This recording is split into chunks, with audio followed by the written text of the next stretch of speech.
السلام عليكم ورحمة الله وبركاته. كيفكم؟ شو أخباركم؟ إن شاء الله يا رب كلكم تكونوا بخير، تكونوا كلكم طيبين ومبسوطين. أنا أم عمر بعثمان. اليوم حقدم لكم بهار مشكل، أو تقدروا تقولوا بهار يمني، أو تقدروا تقولوا كمان التسع بهارات. البهار هذا تقدروا تسووه مع رز سمك، تقدروا تسووه مع برياني، تقدروا تسووه مع كبسة، تقدروا تسووه مع أي صواني، أي طواجن داخل الفرن، أي حاجة. يجنن يجنن يجنن، فعلا حرفيا يجنن. يلا نشوف الطريقة. أول حاجة نحتاج في وصفتنا اللي هي البهارات المشكلة كده الحلوة الجميلة.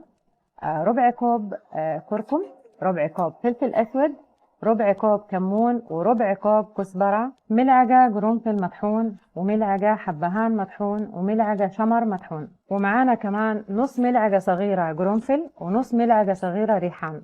هنقلبهم مع بعض كلهم بهذا الشكل.